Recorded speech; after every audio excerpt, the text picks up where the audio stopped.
We'll walk around the compound. We'll see some tigers, and most of you don't know this song. Ugh. Ugh. Look at this. Just ugliness. Just rampant ugliness. There's gotta be some like really like, because there's a lot of people who still like do like hashtag Team Tikis, which is weird. But I kind of think that maybe those people have like some self-esteem issues. You know, like, well, if I go for something that is just so repulsive, that'll make me feel better about myself. That's gotta be the only explanation for. Ugh, and their sounds aren't even all that cute. It's so stupid. I mean, really, I don't understand it. I think it's kind of indicative of, you know, just like an unhealthy, like, you know, mental kind of pattern. And some people, maybe they may need to want to get that looked at. That may be affecting, you know, your lives, your personal lives. You know, your interpersonal relationships. You want to be able to love yourself, okay?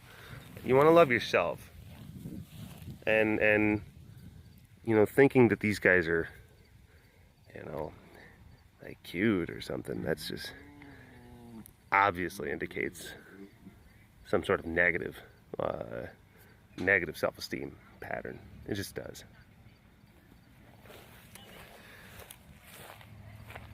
Looks like you boys are going to be getting a new home. Looks like you boys are going to be getting a new home. OMG. Ugh. A new home for the Tigis, a whole new enclosure, because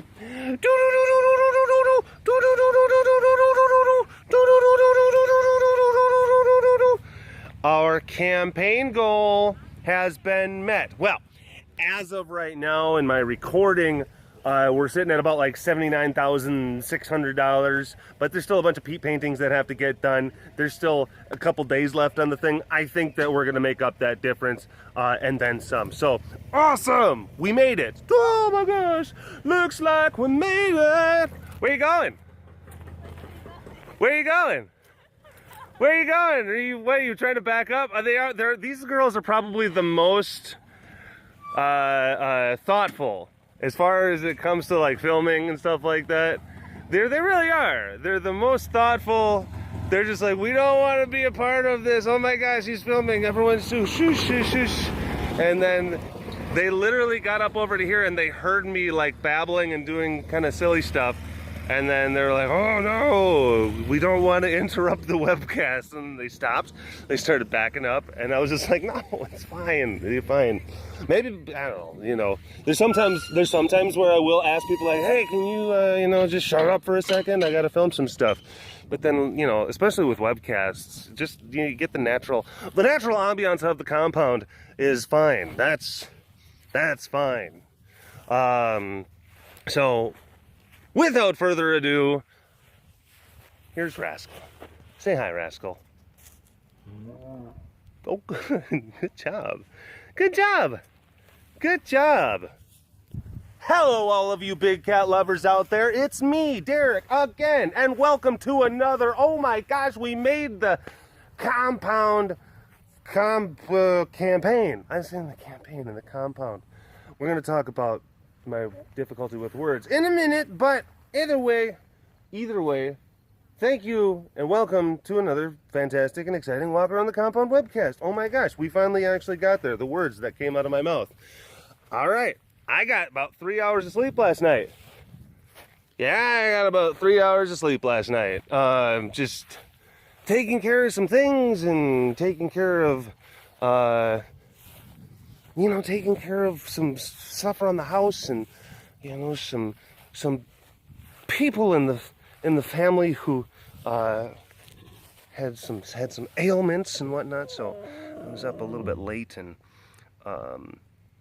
and then I also had to produce and transfer and compile the peat painting clips and then get that stuff uploaded. And then I had to wake up really early and I had to go to work early for a thing, and you know, it turned into 3 hours of sleep. Serena. Hi, baby. Hi, sugar pie. So I am a little bit loopy, and the connection of the conduit of brain and words. Oh man, I wasn't even looking at the camera. It was like slowly like, yeah, things and going off and rambling and trailing on things and stuff like. Okay, cats. Oh my gosh. But yeah, the superhighway between my brain and my words is yeah, it's under construction right now. So there's like the traffic is considerably slow right now. It is. Oh my gosh, but Derek, you sound like you're able to make words and sentences. See, no, I'm not. That's never mind. I can't even do like the references. There's points where you could like take little miniature segments, and if you were to just like cut them up and not really give them much context, you know, it could be like, oh wow, you know, this seems like a normal person, and then I'll be basically running at a full sprint and just like smash into a brick wall. Conceptually, that's kind of where I'm at right now.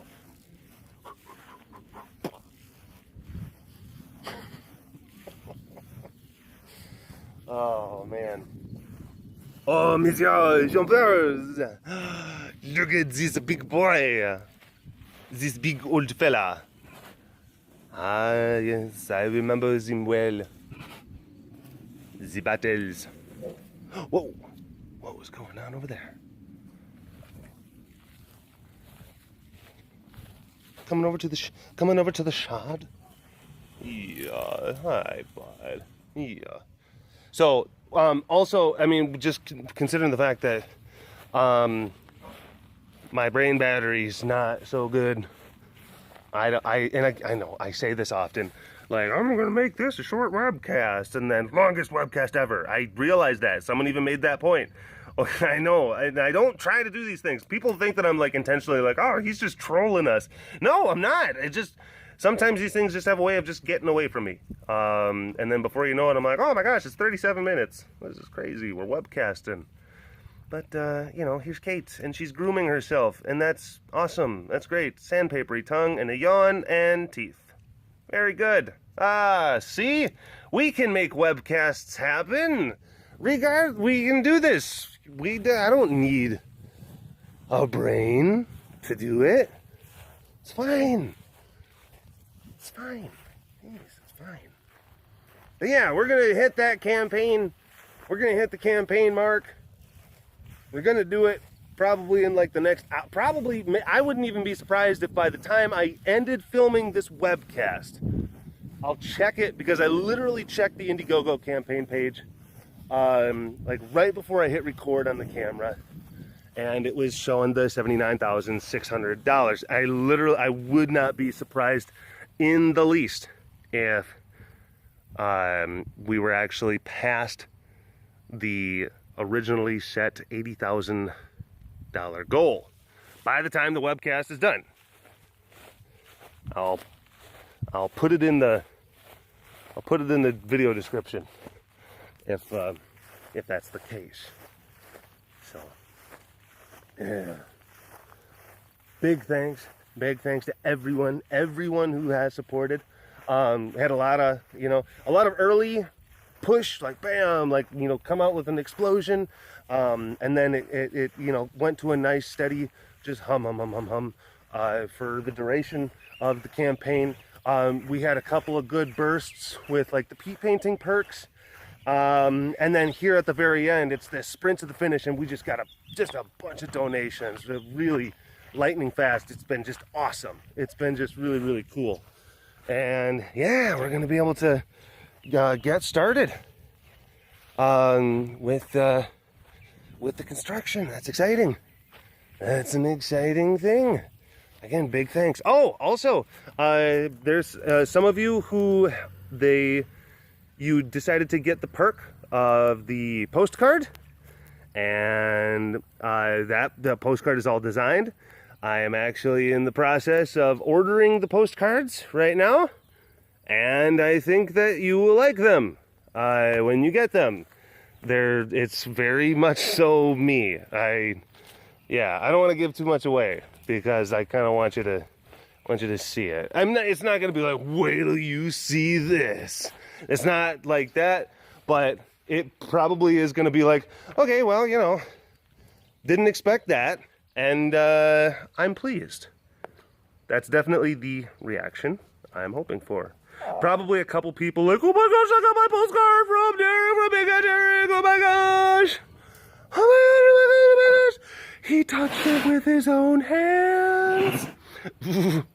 Hi. Oh my goodness. Your whisper moose just never fail to just fill me full of joy and life. Oh, Pawpaw. Is there anything, I was just going to try to, is there anything you can't do, but it doesn't make sense. But it doesn't matter. Feeling just, the flow of the moment. Oh, he's one of our big boys. Another one of our big boys. Another one of our boys who's, he's getting up there in age. He's still looking pretty good. Hopefully he's got some gas left in the tank. Hopefully he's got, some years left. But, yeah, he's 16. Yeah, he's 16. I mean, hopefully he can make it a couple, 3 more years. 4, maybe. Maybe. Oh, I'm sorry to depress everyone all of a sudden. This makes you think about things like such as impending mortality. I don't know. Sometimes I wonder about like what the nature of, and like we are always evaluating like what our short-term goals and what our long-term goals are going to be, and like what the nature of our facility is going to be in the future, and all of those types of things. But there's so much of me that, I'm going to go, hold on, Gates, Gates, But this place is going to be so different. Even if like we really replace all of the cats as they go, pretty much in real time. Like you fast forward about 4 or 5 years, I mean, this place is going to be remarkably different. Bless you. Remarkably different than it ever has been. Than it ever has been. Literally within like the last 15 years. We've had a pretty consistent population. The same old familiar faces. Been around for a long time. And now they're going to be making their exit over the course of the next few years. So yeah, it's kind of a surreal thing, and you think about it. You can't help but think about it. And I know that it's a topic that I bring up often in the webcasts, but it just is something that it's on my mind. Yeah. You walk around and then there's so much of your energy in your life, your emotions, your physical strength, your physical health, that you've given, that I know that I've given to these animals. I know that come on, I told people that I'm 30 years old, and then pretty much everyone's just like, "What? No, I thought you were like in your 40s." And it's like, it's, hard living, it ages you, But I wouldn't take it back. I wouldn't take it back for anything. And all the experiences and all the insights, everything that I've gained from these animals, and then it's such a huge part. It's such a huge part of my life. It's such a huge part of my experience and my perception and my existence. It's the thing that, even without the cameras, it's such a huge part of that which defines me. And I'm staring down this barrel of like a lot of this stuff being very much so different, changing, and changing very rapidly over the course of, in relative terms, relatively short period of time. We're talking years, mind you, years. Yeah, and the thing that you build these cognitive defenses, and maybe you intellectualize the experience that you're going through, or the feelings that you're having, or you rationalize the feelings when change, major foundation leveling change is being presented to you. You need to spend the time to like really kind of get your head wrapped around a lot of that stuff, so that when it finally does happen, or when it starts happening more in earnest, like you're okay with it. You're okay with it.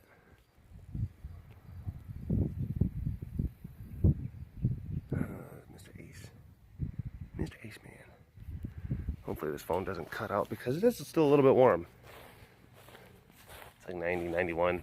I've been having the phone in the sun a little bit, so it might cut out on me. But yeah,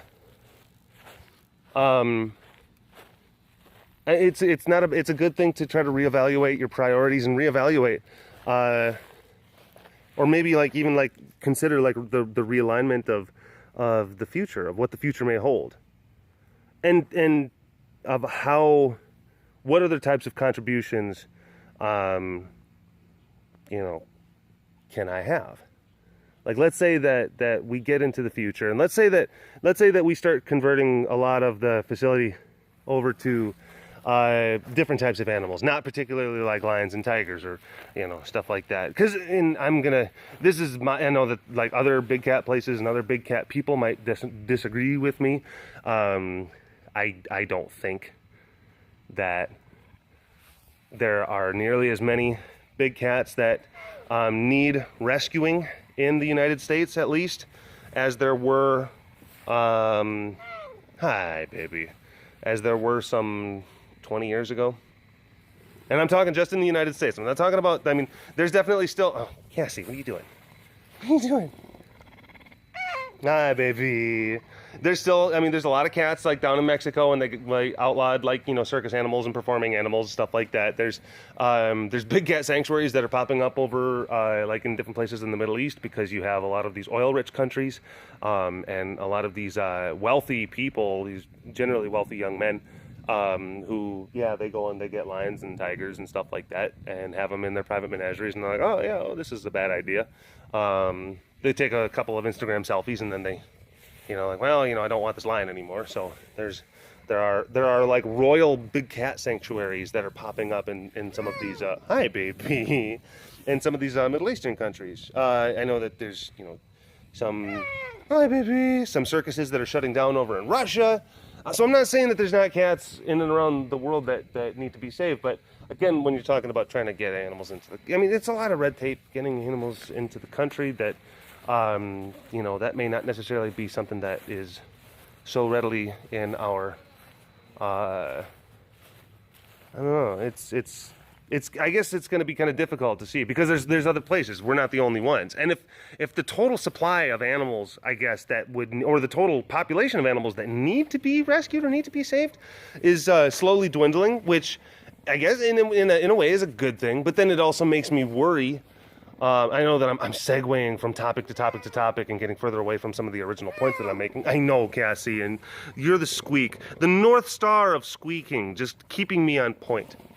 But as the sample population of animals that need to be rescued dwindles, then, and I'm not going to say that there's not going to be cats on this property, because we've got a Raleigh Zubiri, Boomer, and Slade. Those are potentially 20-year commitments of animals. So it's not like big cats are not going to be a part of our life, but, there's a big difference between having a facility, hi baby, a facility, a compound that takes care of a handful of cats, as opposed to the numbers that we have right now, which is, a little bit under 40 I mean, it's a big difference. It's a big, big difference. Look at Milo's pretty eyes.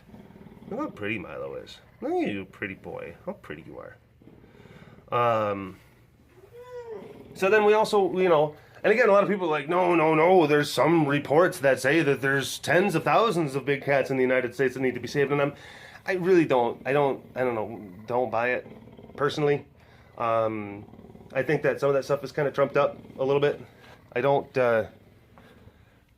I sometimes wonder, you know, if people in the sanctuary community, if they, in a sense, like want those numbers to be higher, because they'll, and I'm not saying that people are lying or fabricating data, but it's like they'll hold on to data that comes to them that may not necessarily be, you know, the most legit type stuff, because it promotes the necessity of their existence. I mean, you know, like, we're talking about now, wow, we're talking about some really existential stuff now in this one. We're starting to get down to some serious roads, because now we're talking about like the very fundamental nature of what drives us and what makes us who we are, and the motivations that we have. And when you lose the underlying thing that defines who you are, then where do you place your motivation? And when I'm talking about people wanting to believe that there's tens of thousands of big cats in the United States being saved, and how it may dictate maybe their organizational policy, it can be a little bit eye-opening, because, you know, yeah, it's like, ultimately, it's like, and everyone will tell you the thing like, well, ultimately, we wish that there was never a need for a facility like ours to exist. We wish that there was never a need for an organization that has to rescue these beautiful creatures. We wish that they could still live in the wild, and we could still, you know, like, we wish that we didn't have to rescue them from bad situations. And in so many ways, that's absolutely true. And I wish that these animals never did. But then it becomes the thing that defines you. It becomes like doing this work, and getting the recognition for doing this work, and getting the notoriety for doing this work is the thing that defines you. And then as a human being, as a higher thinking primate, you know, full of different varying levels of ego and mental directional aptitude things. Again, sleep, sorry. But, you know, we're people. And even the ones who have the most altruistic even people who have very altruistic motives, who want to do very, very good things for the world around them, you know, can still very much so be swayed, you know, by, I guess, these existential feelings. By feelings that you feel like you need to find a thing that makes it so you matter in some way, shape, or form, that you're still relevant, that you still have a viable contribution to this world, that people still find you to be valuable for some reason.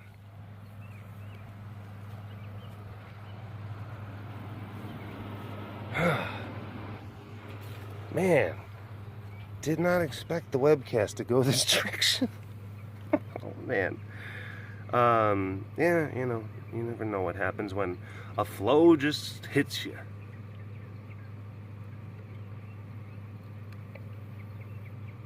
But it's just food for thought. As most of the topics, as you know, the webcasts are, it's all just food for thought. You know?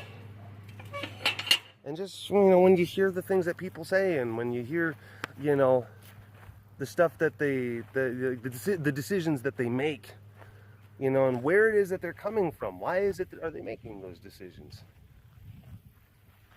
Underlying undertones for everything. And it's not to ever, like, I'm not implying, you know, good, bad, altruistic, malicious. I'm not implying any of those things.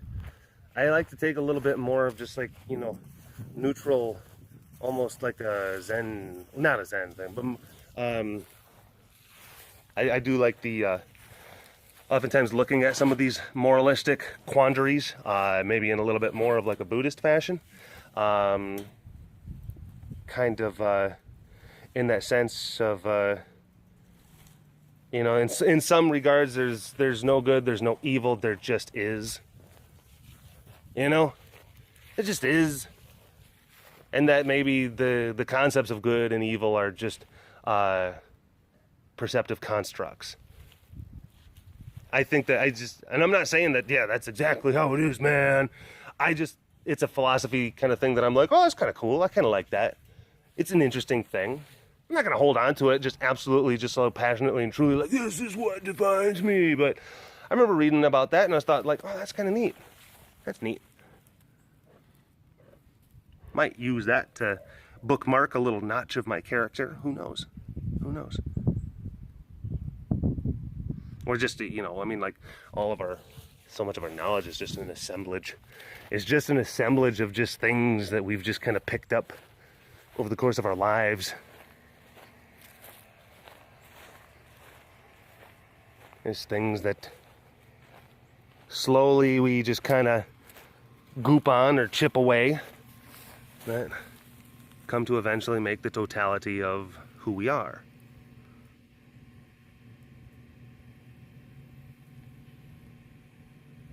That which we identify with, that which we reference,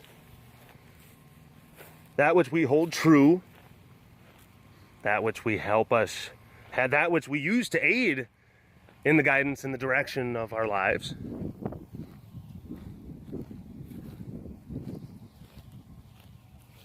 That which motivates us,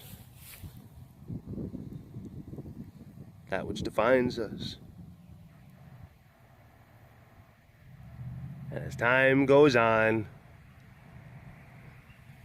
as it always does, those various elements of our life, they evolve, they change. So I think sometimes you just gotta make sure that you change with it. You know?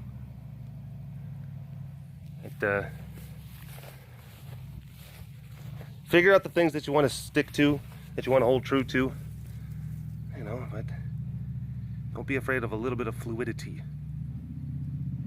in some other elements. And you got some Ibergies. You got some Ibergies. Maybe she's got a little bit of a sinus infection. Nothing serious. But sometimes, or it could just be like some allergy type stuff. And she just gets a little bit burgery. So, yeah. Man. 3 hours of sleep. Yeah, I guess this is what I come up with. Ramble, ramble. Alright, folks. I'm gonna do this stuff to the computer for a little bit more, and then I'm gonna, you know, rest. So, thank you for tuning in to this edition of the Walk Around the Compound webcast. And I will, I'll talk to you later. Hashtag Dorabist Award. Like, share, follow, subscribe. I'll do familiar face shout out again next time. I usually, if I can do familiar face shout out at least once a week, I think that's a good thing. But not every webcast is going to get a familiar face. I'm going to run out of familiar faces. All right, I'm rambling. Really, for real. Yeah. All right. Bye.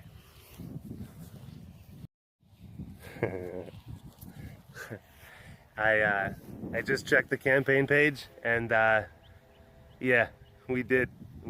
I literally just got done filming the webcast. Check the campaign page, and we're at 80,500 now. It's pretty funny. Anyway, all right. I'll talk to you folks later. Bye-bye.